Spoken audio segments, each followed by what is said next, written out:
खूब जमकर लूटपाट मचाई है। और वो चाहे शराब का महकमा हो, चाहे रेवेन्यू डिपार्टमेंट हो, कोई भी महकमा था, इसे जितने भी महकमे, वो दादा ने कहा था ना गौतम ने 11-12 महकमे लेकर कला जिम्मे लाई रहे, वो तो खूब जिम्मे है, जी लाके जिम्मे है। चौधरी वीरेंद्र सिंह तो अभी भी बीजेपी में है, मैडम प्रेमलता और चौधरी वीरेंद्र सिंह ने तो अभी बीजेपी छोड़ ली नहीं।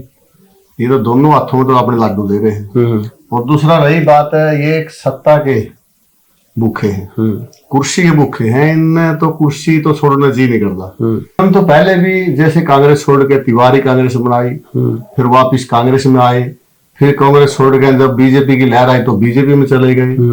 इन्होंने तो रहा सदा ये देखा है, मौका के हिसाब से अपना गेम खेला है। अभी पीछे मीटिंग थी, उसमें जितने भी टिकटार्थी है, जिसका जहां तक मेरे को पता है, उस मीटिंग में कोई भी नहीं गया। यदि वो बात होती कि भाई हमने हमारा बड़ा चेहरा, बड़ा लीडर ज्वाइन कराया है, कोई खुशी होती किसी के अंदर, तो अभी मीटिंग थी कि राजीव गांधी कॉलेज में पार्टी ज्वाइन करने के बाद वो मीटिंग ली, तो उसमें जाना था सबने, कोई भी नहीं गया। खास हरियाणा देखने वाले सारे दर्शकों ने सोनू बाली राम राम। आपने भी पता है कि चुनावी माहौल चल रहा है, पहला लोकसभा के चुनाव है और उसके बाद में होंगे विधानसभा के चुनाव। जो उचाणत है कांग्रेस नेता दिलबाग संडील जी हमारे साथ में बातचीत करांगे, किस तरह के कुछ बदलाव देखने में मिला है, क्योंकि पिछले कुछ दिनों में कुछ चीजें राजनीति में काफी ज्यादा तेजी से बदली हैं। सबसे पहले स्वागत है जी आपका हमारे चैनल पर। बहुत बहुत धन्यवाद भाई का। है दिलबाग जी, आपने भी पिछले बिना भीतर में सोच लो काफी ज्यादा बदलाव देखने में मिला होगा। कुछ लोग आके या फिर विपक्षियां के कहेंगे न्यू था कि भाई कोई सी गठबंधन टूटा है और टूट भी गया, तो क्या कुछ लगा है गठबंधन टूटने के बारे में बताओ पहला तो।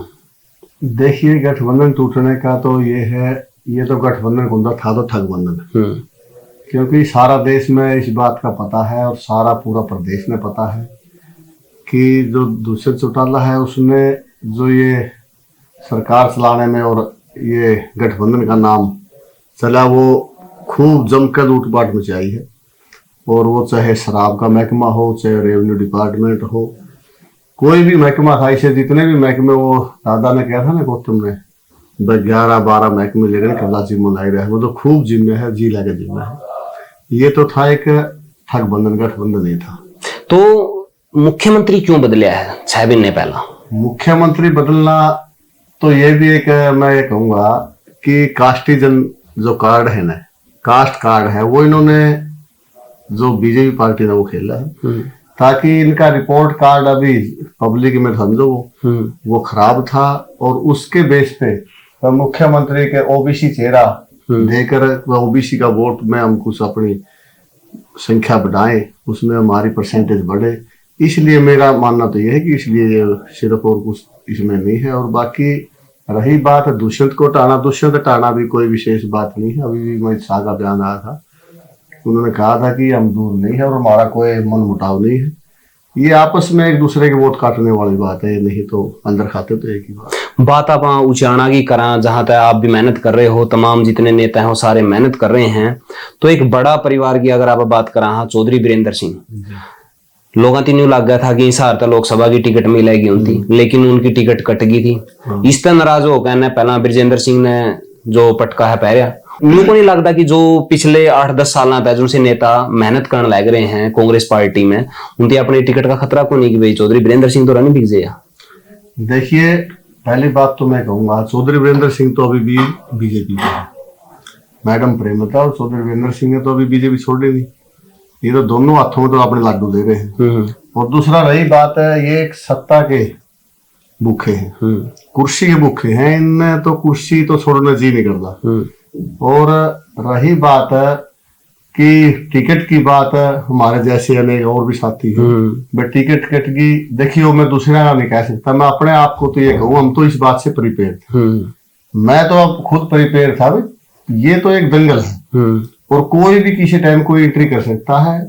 इन्होंने तो पहले भी जैसे कांग्रेस छोड़ के तिवारी कांग्रेस बनाई, फिर वापिस कांग्रेस में आए, फिर कांग्रेस छोड़ के जब बीजेपी की लहर आई तो बीजेपी में चले गए। इन्होंने तो रहा सदा ये देखा है, मौका के हिसाब से अपना गेम खेला है। और वो अब की बार अब देख लिया, वापिस कांग्रेस में आ गया, सब लोगों को पता है। टिकट वाले कोई मैं नहीं समझता कि हमारी टिकट कट गई, कटनी तो पहले इस बात का एहसास था कि भाई ये हो सकता है, और लोगों में सुनने में आया थी इनके वर्करों के थ्रू या मीडिया के थ्रू, आप जैसे के थ्रू, ये था कि ये कभी भी किसी टाइम भी अपना पारा बदल सके। एक और ने पाला बदल लिया। देखो भाजपा में तय ब्रिजेंद्र सिंह का जाना सबती बेरा है कि टिकट का ना मिलना था। ईब उस कहे गादड़ दब की भी हो, अगर भाई मारा तय विधानसभा की टिकट ना मिला है तुम हम जास कहाँ कांग्रेस में भी। और कांग्रेस में इसी बात नहीं है, एक बड़ा चेहरा अपना टाइम पे रहा भी है, और पहला भी जो प्रेमलता जी थी टिकट दिलवाने में कामयाब भी रहा है भाजपा तय भी। तो कांग्रेस तय भी अगर टिकट मिला है नहीं, तो जो और जितने भी मेहनती कार्यकर्ता हैं जो ग्राउंड लेवल पर काम करने लग रहे हैं, तो उनका मन में क्या गुजरेगी? मन में तो ये गुजरना है, पहली बात तो इसका भी नहीं पता है। अब लोकसभा इलेक्शन होगा, इसमें जो ये हार गए नहीं, और वो तो फैसला तो जनता ने करना है। जनता में तो ये है भाई इसमें भी नहीं गुद्दी लागेगी। इसमें हार गए तो ये दोबारा ये भी तसल्ली पे बीजेपी ने फिर रुख नहीं कर दे, फिर भी पलटी मार सके हैं। और बाकी रही बात है जितने और टिकाते हैं, नाराजगी की बात है, मन तो नहीं लगा सारे डंडे हिलावेंगे इनके, नया चेहरा का पीछे लगना है सबने, इनके गला कोई लगता है। अभी पीछे मीटिंग थी, उसमें जितने भी टिकटार्थी है, जिसका जहां तक मेरे को पता है उस मीटिंग में कोई भी नहीं गया। यदि वो बात होती कि भाई हमने हमारा बड़ा चेहरा बड़ा लीडर ज्वाइन किया है, कोई खुशी होती किसी के अंदर, तो अभी मीटिंग थी इनकी राजीव गांधी कॉलेज में, पार्टी ज्वाइन करने के बाद जो मीटिंग ली, तो उसमें जाना था सबने, कोई भी नहीं गया। तो कहीं ना कहीं जो कार्यकर्ता में इस चीज का मतलब कोई ज्यादा खुशी वाली बात को नहीं कि भाई कांग्रेस पार्टी में दोबारा वापसी करी है। खुशी किस प्रकार होगी? खुशी जिन्होंने इतनी मेहनत करके वर्कर जोड़े, अपना संगठन तैयार किया, और अब आके ना एकदम मौका प्रस्त इन्होंने छलांग मारी नहीं, खुशी किस बात की होगी? ये सब लोग अपने आप में टूटे बैठे हैं। और खैर मैं तो अपनी बताऊं, अपना तो इस बात का कोई फर्क नहीं है।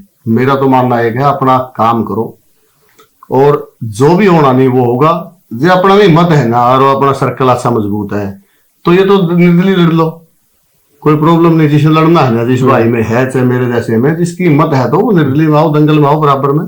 निर्दलीय भी बना है हमारे हरियाणा में, आज भी 7-8 निर्दलीय बने हैं, हर बार बनते हैं। जो मौका पर सरकार है वो निर्दलीय से डट रही है। हाँ बिल्कुल डट रही है।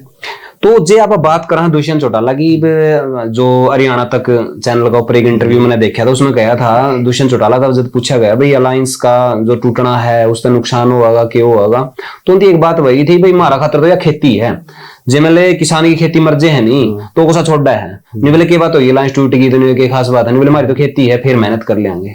नहीं, बात भी उनकी ठीक है, उनके लिए तो खेती है देखो। और इनका तो दोनों ये राजघराने हैं, चौधरी वीरेंद्र सिंह हो चाहे वो ये चौटाला परिवार से हो, इनका तो कहना आपस में जब ये इकट्ठे बैठे हैं या कहीं न कहीं वे लोगों ने जाना कहा रहना तो हमारे बीच में है, मेरी नाराजगी उसकी तरफ चले जाएंगे, उससे नाराज हो मेरी तरफ आवेंगे। तो इनका तो ये मानना है इनके तो खेती है, हमारे लिए खेती नहीं है। हमारे अंदर तो कि है जो मैं लग रहा हूँ ना, इस बात को सोच कर लग रहे हो हमारी खेती है। हम तो एक सेवा भाव से, निस्वार्थ भाव से लगे हैं, बिल्कुल भी आपने कोई चीज का वो नहीं है। हम तो सिर्फ ये है कि भाई इन लोगों के दुखी करे रहें दो, और जो इन लोगों से दूरी बना रखी है उस दूरी को, उस गैप को मिटाना है।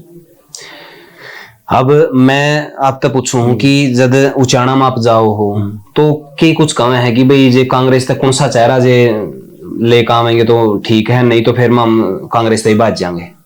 कांग्रेस का चेहरा का तो खैर मैं अपनी आप बढ़ियाई करूं वो भी ठीक नहीं है। इनको छोड़ गए, चौधरी वीरेंद्र सिंह फैमिली को छोड़ गए, कोई भी चेहरा आता नहीं कांग्रेस का बहुत बड़े मार्जिन से जीतता। मैं कहूंगा वो 50,000 या 60,000 कोई 40,000 इस तरह का मार्जिन से उसने जीतना था। लेकिन आज के हालात कुछ उसके उल्टे हैं। अभी लोगों ने डिसाइड नहीं किया है, लोग उसका फैसला लोकसभा के बाद तुरंत लेंगे, और वो किसके ऊपर लेंगे वो समय ही बताएगा।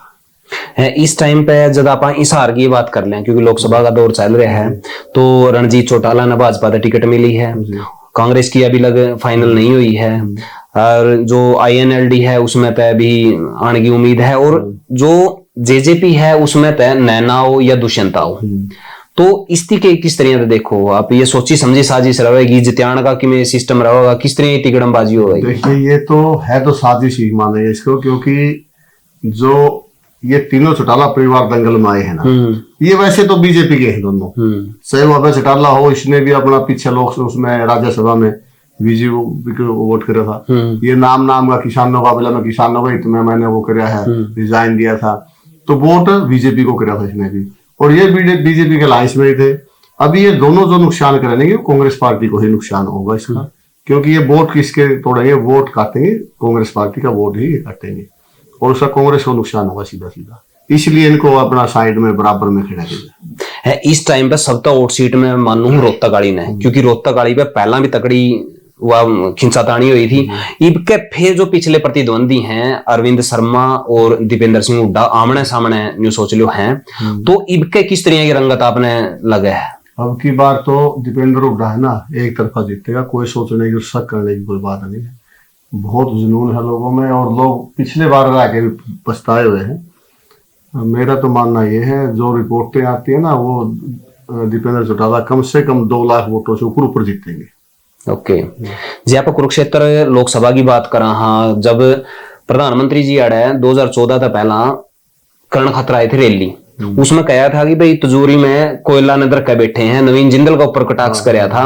आज ज्वाइन करते ही करोड़ों रुपया के इलेक्ट्रोल बॉन्ड लेकर ने, और उस तक 45 मिनट में टिकट दे दी जावे है, तो दूसरी तरफ केजरीवाल को अंदर डाल दिया जावे है। तो इन सारा प्रकरण किस तरह से देखो आप? देखिए, ये तो बीजेपी की डिप्लोमेसी तो है ही, और ये इसमें नहीं, ये तो नीतीश कुमार के साथ इन्होंने माननीय अमित शाह ने बयान दिया था कि भाई नीतीश कुमार को नहीं लेंगे चाहे कुछ भी हो, और नीतीश कुमार ने भी ये बयान दिया था, मर जाऊंगा बीजेपी में नहीं जाऊंगा। ऐसे ही अपने ये कुलदीप बिश्नोई का बयान निकाल लो आप, उसने भी ये स्टेटमेंट दी थी, अपने बिल्कुल क्लियर सी कहा था कि बीजेपी में जाऊंगा मर जाऊंगा। आज सब उसके अंदर है।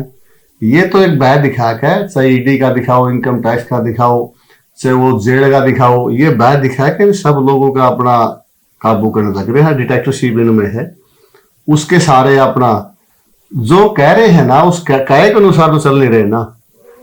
जो मोदी जी ने कहा कि वो कोयला का उसमें है, कोयला का ऊपर बैठे हैं, आज उन भ्रष्ट लोगों को फिर चल उनको जब भ्रष्ट कह दिया तो उनको लेना भी चाहिए, जनता ने देखना चाहिए। मेरा तो कहना है जनता ने इस तरह का फैसला ले लेना चाहिए। वे क्यों हम ऐसे लोगों को वोट दें जिसके ऊपर इस तरह के पहले वो आरोप लगाए और फिर उन्हीं को वो दूध के दोहे बना दिए। तो ये जनता ने सोचना चाहिए। तो कुछ उचाना की जनता का आप कहना चाहते हो लास्ट में? तो उचाना की जनता से तो मैं कहूंगा, सारी पार्टी पुर्टियां का छोड़ के ना फंडा, अब की बार तो ये फैसला कर लेना चाहिए कि हमने अपने बीच का, अपने जैसा कोई चेहरा आगे लाए और इन तक पेंडा छुटवावा, क्योंकि इनसे पेंडा छूटेगा जो ही अपना ही उचाना का विकास होगा। और उचाना का विकास जब होगा जब अपने दुख सुख के समझने होगा, हमारे अंदर रहने वाला होगा, हमारे पास रहने वाला होगा। तो मेरा तो ये कहना है, इन दोनों ग्रामीणों से पेंडा छुटवा के ना और अपना नया चेहरा को मौका दो।